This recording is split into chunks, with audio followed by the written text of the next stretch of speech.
ஆச்சி மசாலா. எந்த சமையலும் ருசி தேடும் ரகசியம். 20 ரூபாய். ரொம்ப டயர்டா இருக்கு. இயற்கையான டேட்ஸ், பாதாம், பிஸ்தா, கேஷு அண்ட் ஹனி கொண்டு தயாரிக்கப்பட்ட lion date nut bytes.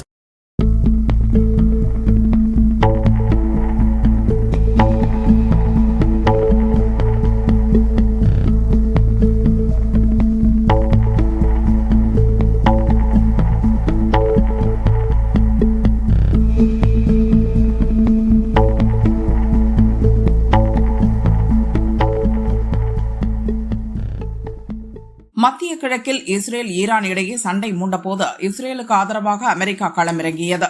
Iran மீது அமெரிக்க படைகள் தாக்குதல் நடத்தின. ஈரானும் பதில் தாக்குதல் நடத்தி அமெரிக்க படைகளை துவம்சம் செய்தது. 4 மாதங்கள் நீடித்த போர் சமீபத்தில் முடிவுக்கு வந்ததாக அறிவிக்கப்பட்டது. இந்நிலையில் லெபனான் மீதான இஸ்ரேல் தாக்குதல் குறித்து செய்தியாளர் சந்திப்பின் போது பேசிய ட்ரம்ப், இஸ்ரேல் என் மீது மிகுந்த மதிப்பும் மரியாதையும் வைத்துள்ளது. நான் என்ன சொல்கிறேனோ அதை அவர்கள் கேட்பார்கள். நான் சொன்னபடித்தான் லெபனான் மீதான தாக்குதலை இஸ்ரேல் நிறுத்தியது என்றார்.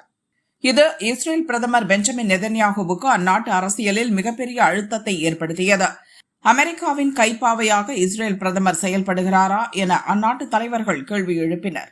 இந்நிலையில் ஜெருசலேமில் நடந்த உச்சி மாநாட்டில் உரையாற்றிய இஸ்ரேல் பிரதமர் நெதன்யாகு, அமெரிக்காவின் பேச்சை கேட்டு நாங்கள் நடப்பதில்லை என கூறினார். இஸ்ரேல் மற்றும் அமெரிக்கா ஆகிய நாடுகள் தங்களுக்கான மதிப்பு மரியாதையுடன் செயல்படுகின்றன. இருவரும் நட்பு பாராட்டுகிறோம். அதற்காக அதிபர் ட்ரம்ப் கூறுவது போலெல்லாம் நான் செயல்படுவதில்லை. என் விருப்பத்திற்கேற்ப அவர் செயல்படுவதில்லை. எங்கள் முடிவுகளை நாங்கள் தன்னிச்சையாகவே எடுக்கிறோம். அமெரிக்கா சொல்லியபடியெல்லாம் இஸ்ரேல் செயல்படுவதில்லை. இரு நாடுகளும் சில விஷயங்களில் முரண்படுவதும் உண்டு. நாங்கள் எங்கள் பாதையில் செல்கிறோம். சில நேரங்களில் நாங்கள் நேருக்கு நேர் பார்த்துக் கொள்வது கூட கிடையாது. இஸ்ரேல் மக்களின் நலனே எனக்கு முக்கியம். இஸ்ரேல் நலன் கருதியே நான் முடிவுகளை எடுக்கிறேன்.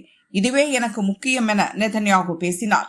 ஏற்கனவே ஆபரேஷன் சிந்தூர் நடவடிக்கையின் போது இந்தியா பாகிஸ்தான் சண்டையை நான் தான் நிறுத்தினேன் என பலமுறை ட்ரம்ப் கூறினார்.